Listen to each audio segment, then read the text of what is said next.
The 606 has arrived.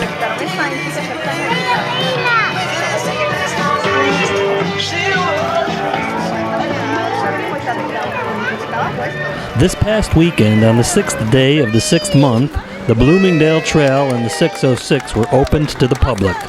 When you go up there today, you still feel that sense of excitement, that sense of exploration. You're only 16 feet, 17 feet up in the air, but you see your community all around you with new eyes, and it's incredibly exciting. I'm looking forward to the next 100 years of people exploring the Bloomingdale Trail. Thank you.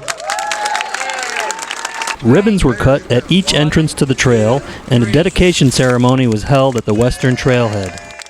The Friends of the Bloomingdale Trail had the idea of turning a footpath through overgrowth into a bike trail that could be enjoyed by everyone. Active rail service stopped in the kind of early 90s, and then they put a clamp on the tracks so trains stopped going on it, and then nature reclaimed it really quickly. Trees grew up between the tracks.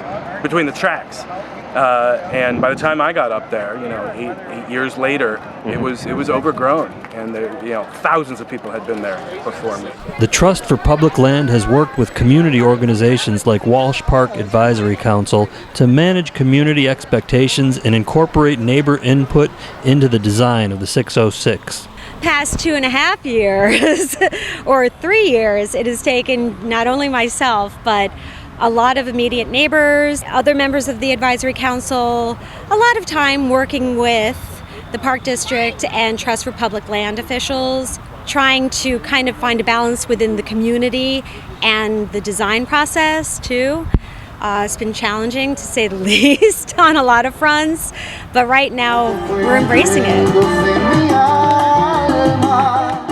Neighbor Robert Morales remembers how the Bloomingdale Trail looked long before there was talk of opening up the space to the public. A while back, they came up here and walked on the train tracks when they had train tracks up here, but this is a lot better than that. They made it more compatible for people to actually walk up here, because with the tracks and stuff, it was too much gravel and glass, and they did a lot to it. Surprised. It's good to see the neighborhood upgrading like this instead of downgrading. Because the neighborhood was bad back in the day, but it's nice now. This weekend's festivities weren't restricted to the trail and the 606 parks. Humboldt Boulevard was closed between Wabansia and Cortlandt Avenue with live entertainment at either end.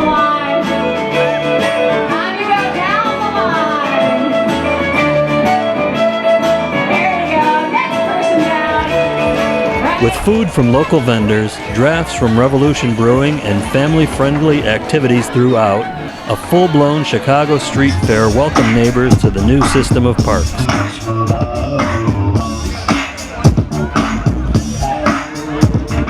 At dusk, a light show illuminated the Humboldt Boulevard Bridge at street level, while a procession of bicycle floats paraded above.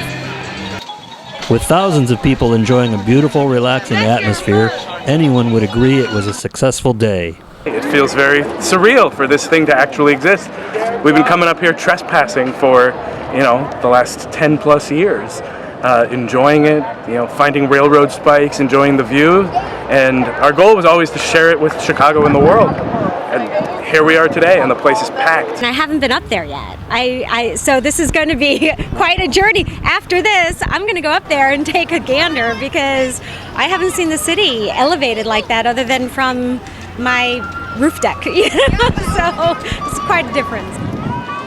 For Logan Square TV, this is Dan O'Donnell.